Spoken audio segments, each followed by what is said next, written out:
A wonderful Monday, everyone. Let's dive in. Week 8, 2023 is ahead of us. We have quite a few things to discuss.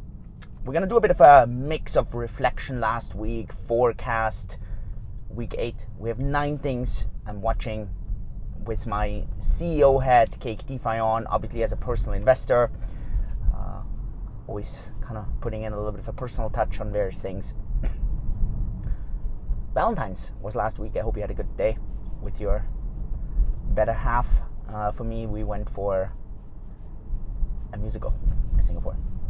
Frozen. Not necessarily my choice of activity, but I know my wife loved it.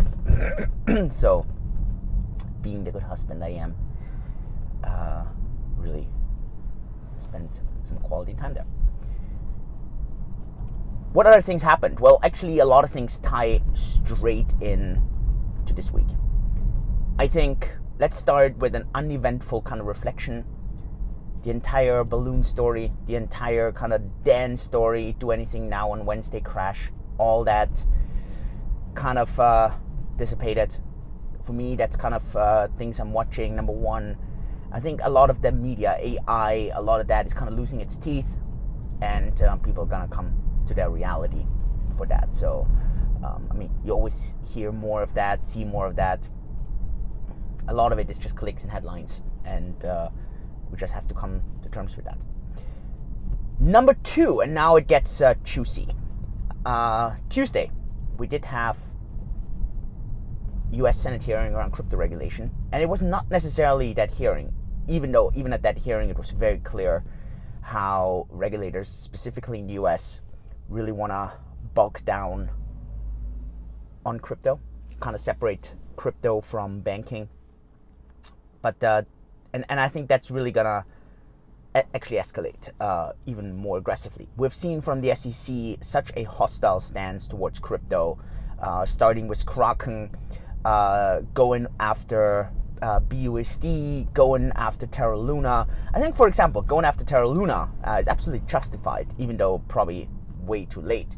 But the entire kind of going against Binance via BUSD story, and I think there will be many to follow. It's it's going to be very, very difficult, I think, in the US in general. So with that, obviously, we saw a massive crypto pump in comparison to stock prices. Stocks over the last week actually dipped slightly down, and crypto did extremely well. Why is that? Well, one can only speculate, but I actually think it is because of large money trying to flee stablecoins. I know this sounds crazy because most investors may think, well, if you're trying to flee stablecoins, you would go into dollars. Well, big money cannot easily go into dollars. Sometimes funds don't even have bank accounts because they're crypto only, so they have to stay in the crypto system. And others don't have such a good source of funds, and so for them it's very difficult to get out. And so they go into Bitcoin, and that's why we actually have seen a Bitcoin pump over the last week. Altcoins kind of followed a bit. At the end, the Bitcoin price didn't manage to close the weekly above 25,000. That would have been a key marker. So let's see.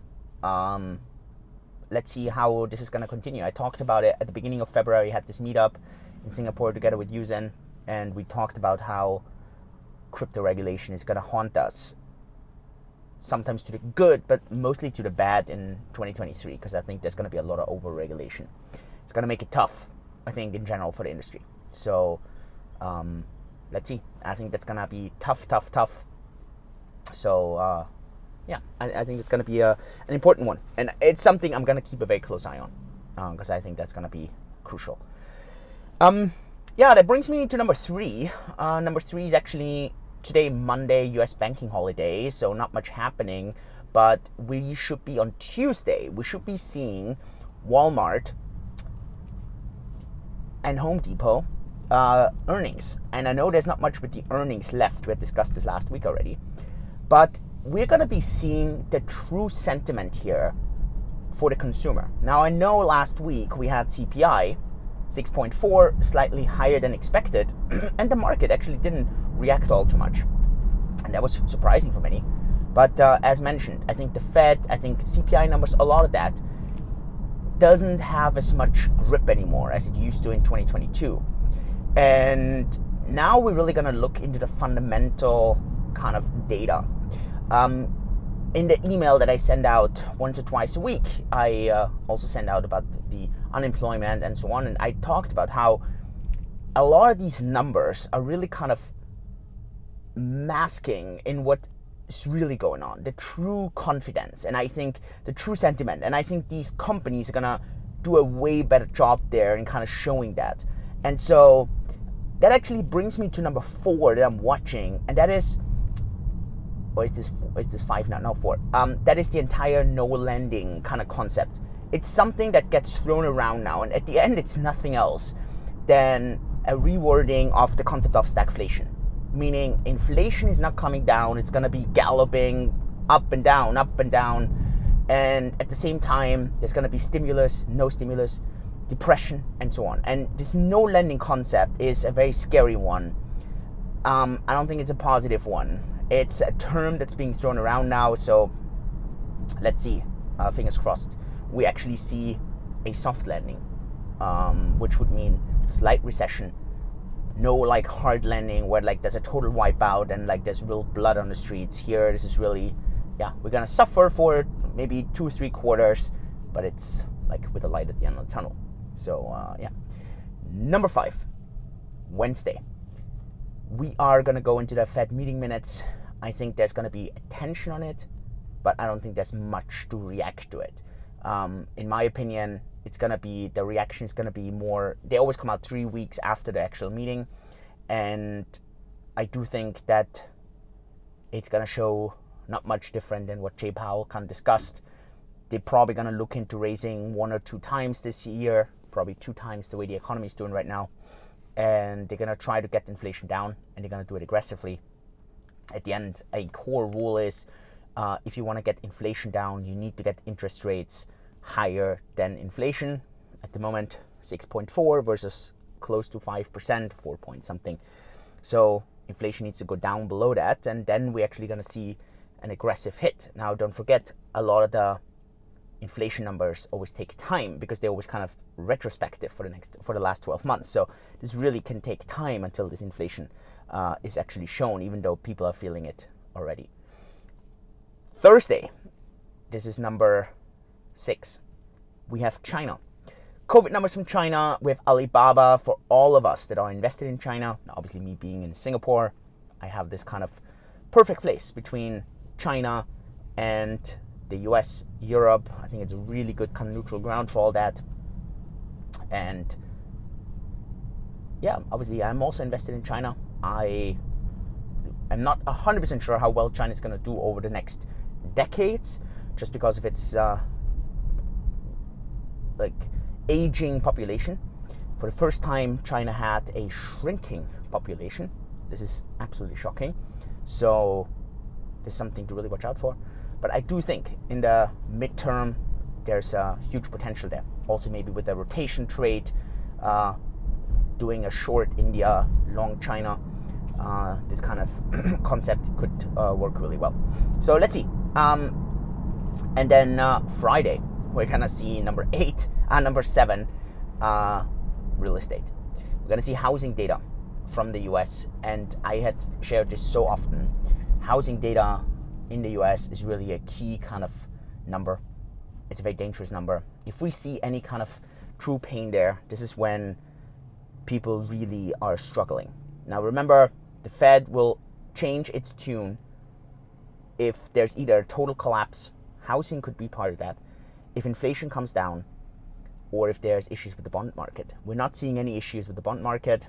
At the moment, we see inflation still high. And so, economic data, that's really key. And so that's kind of the week. On company side, we are having, let's talk about one thing mainly. We have Ethereum staking. If you're looking into that, we're raffling off an ETH for a winner. So take a look there. It's quite exciting. So if you're staking ETH, check out cakedefi.com. We are raffling off ETH. Also, our transparency report for Q4 2022 as a whole was published. we are doing well, growing, expanding, working hard. You can look at all the insights. I go at it very aggressively. I talk about which goals did we hit, which goals did we not hit, highlights, shortcomings. If you want to have a very honest reflection of a CEO of a company with 170 employees, take a look at them. And number 9, DeFi chain. 2 things. The Ethereum bridge is going to go on testnet this week, and staking is finishing this week. The voting is finishing this week. So if you have a masternode, check this out. If you don't have a masternode, get one. They are relatively cheap in comparison to history. And yeah, Ethereum bridge is going to bring in a lot of liquidity. So it's going to be quite exciting to see. So yeah, 9 things to watch. Let me know if there's anything that you are watching. I think the crypto regulation is going to be one of the kind of sledgehammers, and it's definitely something to be careful about. Let me take that bus. Sorry, bus. And yeah, other than that, have a really beautiful week. Stay healthy, stay safe, good decisions, and then I'll see you at the next video. Appreciate it. All the best. See you soon. Julian, bye-bye.